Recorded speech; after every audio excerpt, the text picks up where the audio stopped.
升级靠打怪，生命成长靠试炼。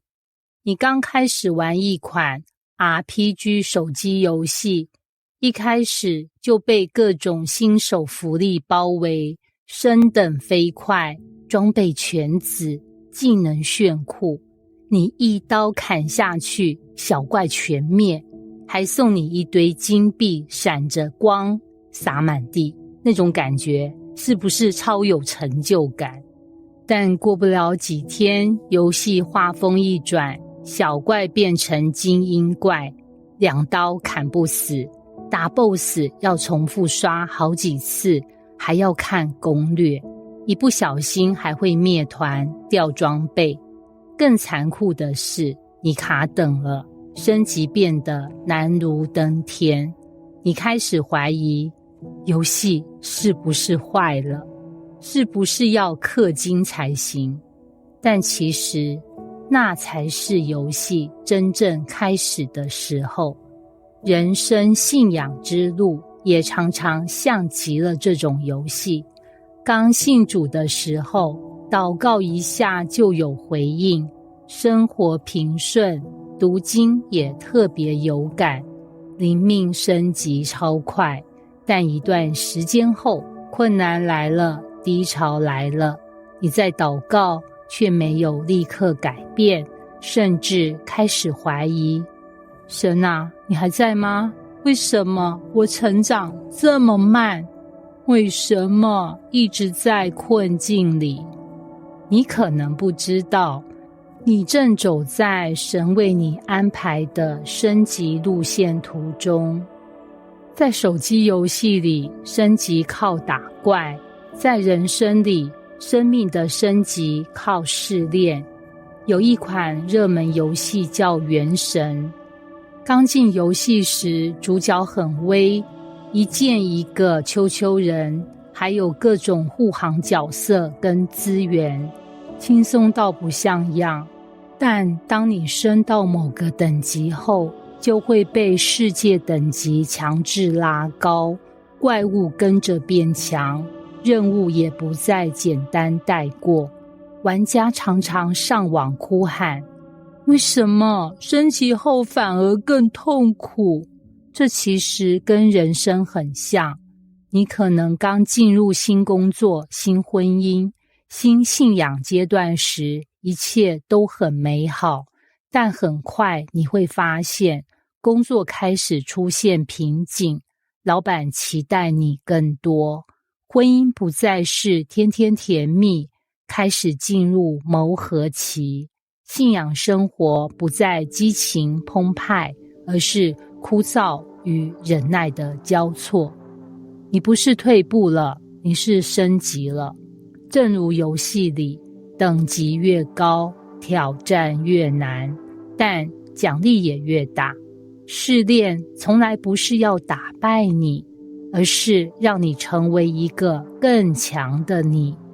让我们回顾圣经里的几个角色，你会发现升级靠打怪这句话简直是属灵真理。一、大卫王的升级路，新手期牧童、拉琴、击败歌利亚，立刻成名。升级开始，被扫罗追杀10多年，碎山洞，装疯卖傻，被误解背叛。真正升级，经历苦难与试炼，最终成为以色列的王，一生合神心意。大卫的冠冕不是在王宫镀金的，而是在旷野流泪中打造的。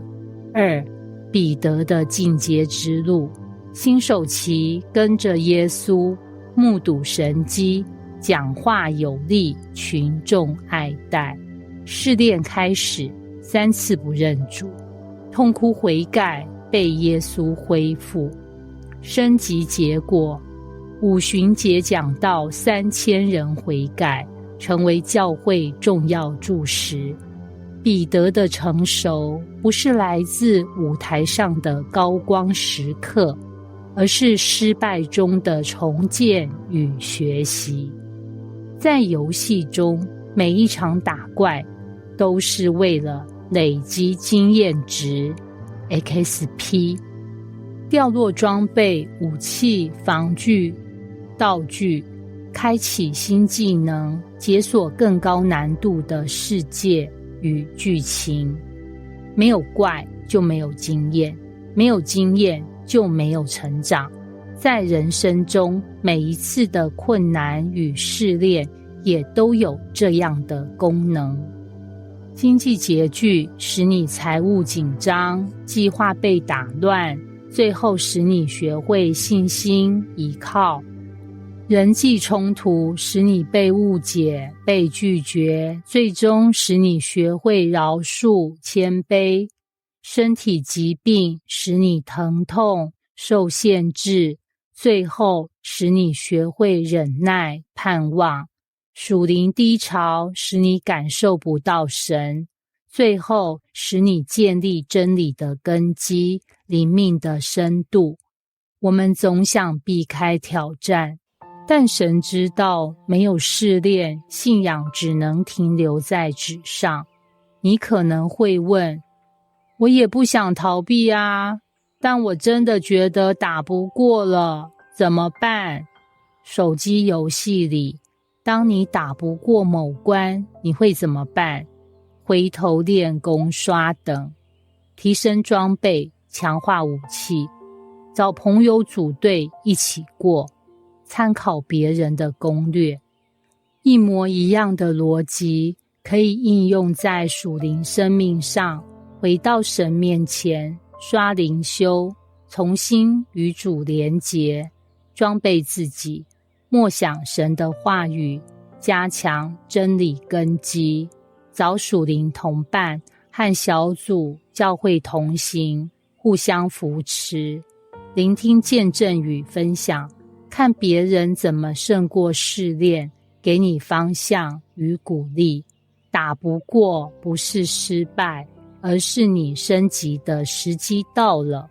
神不是制造苦难的神，但他是转化苦难的神。雅各书1章2到4节说得很直白，我的弟兄们，你们若在百般试炼中，都要以为大喜乐，因为知道你们的信心经过试炼就生忍耐，但忍耐也当成功，使你们成全完备，毫无缺欠。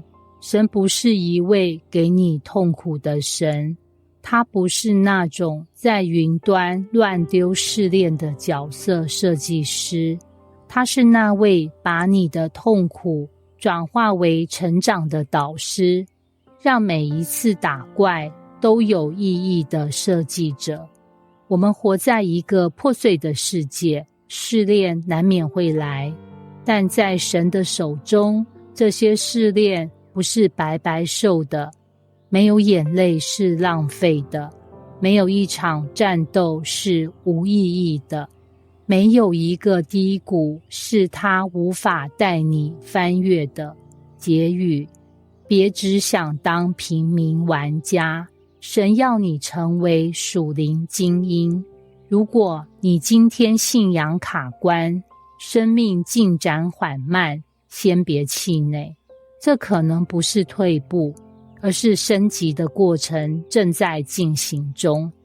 你以为打不过，其实你在进化；你以为太弱，其实你正在锻造装备；你以为神沉默，其实他正在旁边观战，看你一步步学会信心与忍耐。别怕打怪，因为升级靠打怪，生命成长靠试炼，而你有一位全知全能的教练，永远不会让你孤军奋战。